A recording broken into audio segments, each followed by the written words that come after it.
দুধ কলা দিয়ে কালসাপ পুষেছেন শাকিব খানের তুফান সিনেমার প্রযোজকেরা। কলকাতার ইউটিউবার দাদাদের ভালো লাগেনি শাকিব খানের তুফান। কেন তাদের তুফান ভালো লাগেনি আর কেনই বা দুধ কলা দিয়ে কালসাপ পুষেছেন প্রযোজকেরা, বিস্তারিত আলোচনা করব আজকের এই ভিডিওতে।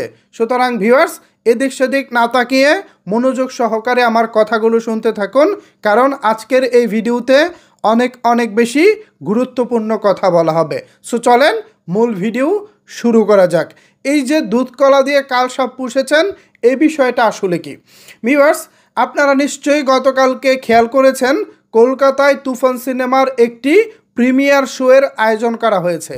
সেই প্রিমিয়ার শোতে স্পেশালি কলকাতার ইউটিউবাররা আমন্ত্রিত ছিল। যেমন আমাদের অরিত্র ছিলেন, রূপম ছিলেন, তারপর আরও অনেকেই ছিলেন। আপনারা নিশ্চয়ই চিনেন তাদেরকে, যারা কলকাতায় সিনেমার রিভিউ করে। এবার কি হয়েছে, তারা ওই সিনেমা ফ্রিতে গতকালকে দেখেছে এবং ফ্রিতে গতকালকে দেখেই রাতারাতি তারা সিদ্ধান্ত নিয়েছে তুফান সিনেমার রিভিউ করবে। আচ্ছা ঠিক আছে রে ভাই, আপনারা তুফান রিভিউ করেন, কিন্তু আপনারা সেটা তো এক সপ্তাহ পরে করতে পারতেন না, আপনাদের সাথে সাথেই করতে হবে। ঠিক আছে, আপনারা সাথে সাথে করলেন, কিন্তু সিনেমাটা মাত্র আজকে মুক্তি পাচ্ছে। অন্তত শুরুর দিকে আপনারা পজিটিভ বিষয়গুলো নিয়ে আলোচনা করতে পারতেন। এরপর সপ্তাহ কিংবা 2 সপ্তাহ পরে গিয়ে আপনারা ইন ডিটেল মুভি রিভিউটা করতে পারতেন।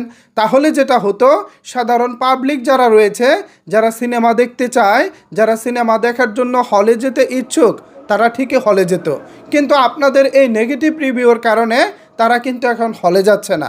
আবার এখন আপনারা বলতে পারেন, ভাই আমরা তো তাদেরকে ঠকাতে চাইনি, আমরা তো সত্যি রিভিউ দিয়েছি, সঠিক রিভিউ দিয়েছি, কিন্তু আপনাদের ভালো লাগছে না কেন?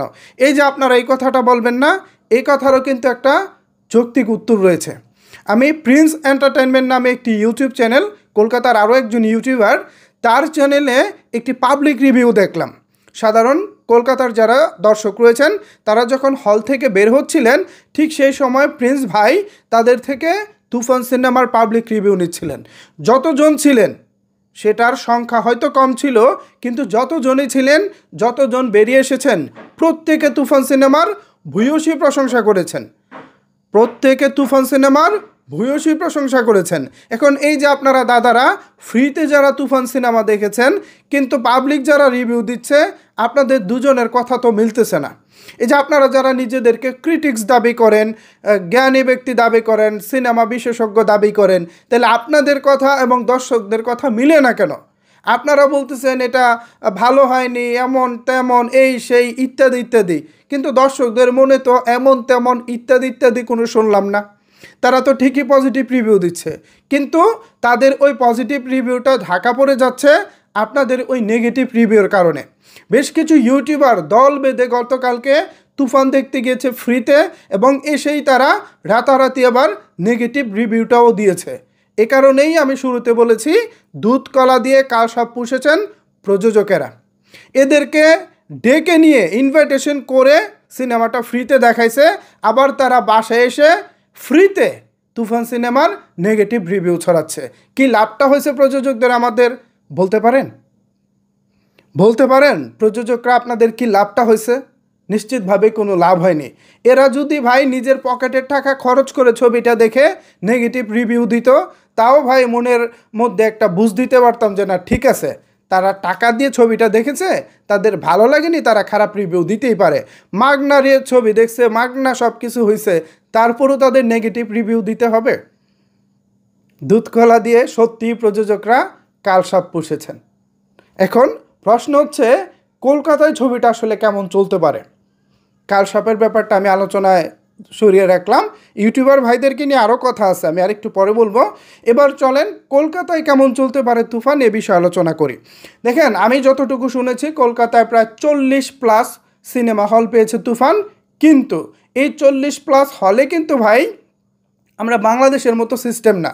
আমরা বাংলাদেশে ধরেন 40টা হল পেয়েছে, দৈনিক একটা সিনেমা হলে গড়ে 4টা করে শো চলে একই সিনেমার। আমাদের সিনেমা হলে কিন্তু এক হলে একাধিক ছবি চলে না।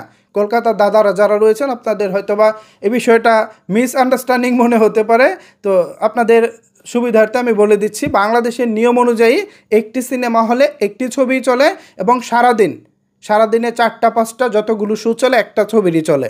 সো আমি যদি ওই হিসেবটা ধরি, কলকাতায় 40 হলে মুক্তি পেয়েছে, এটা যদি বাংলাদেশে হতো তাহলে রানিংয়ে স্টার্টিংয়ে শো পেতে হচ্ছে 120, কিন্তু কলকাতায় 40 হলে শো সংখ্যা হয়েছে মাত্র 50।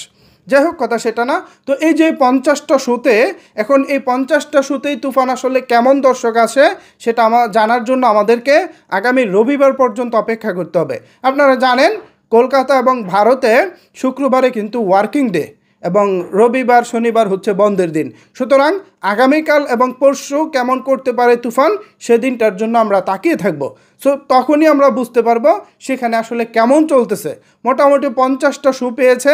এখন এই 50টা শোতে যদি ভালো একটা দর্শক টানতে পারে তাহলে তো সেকেন্ড উইকে একটা চমক দেখাতেও পারে। এছাড়া কলকাতার অন্যান্য নায়কদের বাণিজ্যিক সিনেমা যেখানে চলছে না, সেখানে শাকিব খান এপার বাংলা তথা বাংলাদেশ থেকে গিয়ে সেখানে যে আহামরি কিছু করতে পারবেন না বা দারুণ কিছু করে দেখাবেন, এই আশাটাও কিন্তু আমরা করি না। তবে একটা আশা আছে যে ওখানকার দর্শকরা যদি ছবিটা দেখে তাহলে কেউ খারাপ বলতে পারবো না, এমনটাই কিন্তু হয়েছে।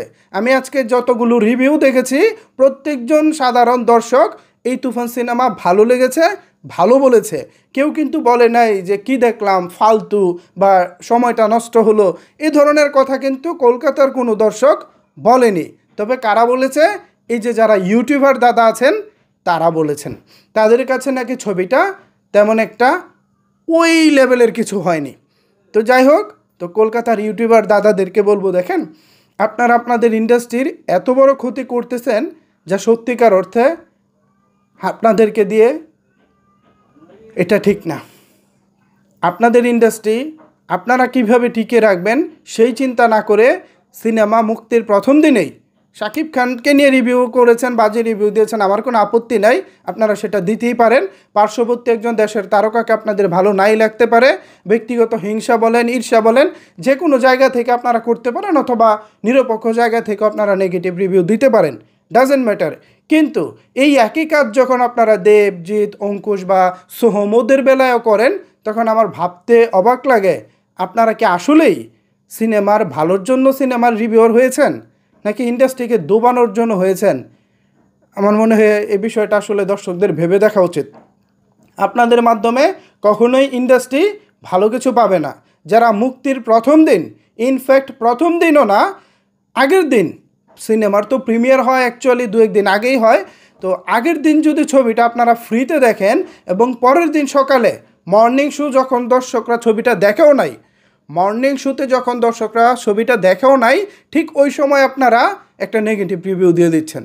যখন একজন দর্শক চিন্তা করছে রাতে যে আমি সকালে ছবিটা দেখতে যাব, ঠিক সেই সময় যখন আপনাদের এই রিভিউগুলো তারা দেখে, নিশ্চিতভাবেই তারা পিছপা হয়ে যায়। তারা চিন্তা করে যে না, রূপম দা কিংবা অরিত্র দা বা রুদ্রনীল বা এই সেই যারা আছে তারা নেগেটিভ রিভিউ দিয়েছে, আমি দেখব না। আপনারা ইন্ডাস্ট্রিকে ঠকাচ্ছেন, ইন্ডাস্ট্রির ক্ষতি করতেছেন। এগুলো ভালো না, সত্যিকার অর্থে এগুলো ভালো না। আমরা বাংলাদেশের সিনেমা ভাই কলকাতা রিলিজ না করলাম তাতে আমাদের কিছু যায় আসে না। আমাদের বাংলাদেশের মার্কেট যথেষ্ট ভালো। এছাড়া আমাদের যারা বাংলাদেশি প্রবাসী যারা রয়েছেন, বহির্বিশ্বে রয়েছেন, তারাও আমাদের সিনেমার জন্য যথেষ্ট পজিটিভ। বহির্বিশ্বে এখনও পর্যন্ত বাংলা সিনেমা মানে বাংলাদেশি যতগুলো সিনেমা মুক্তি পেয়েছে সবগুলো সিনেমার বেশ পজিটিভ একটা ভাইব এসেছে, পজিটিভ একটা বিজনেস এসেছে, সব কিছু এসেছে। কিন্তু আপনাদের কলকাতার বাঙালিরা সত্যিকার অর্থে কলকাতার বাংলা সিনেমার জন্য কতটা ফ্রেন্ডলি, আমার মনে হয় বিষয়টি এখন কলকাতার যারা হর্তাকর্তা আছেন তাদের ভেবে দেখা উচিত। সো ভিউয়ার্স, এই ছিল আমার জায়গা থেকে আমার মন্তব্য। এখন ওভারঅল এই বিষয় নিয়ে যদি আপনাদের কোনো কিছু বলার থাকে তাহলে অবশ্যই সেটি নিচের কমেন্ট বক্সে জানাতে পারেন। ধন্যবাদ সবাইকে সম্পূর্ণ ভিডিওটি দেখার জন্য।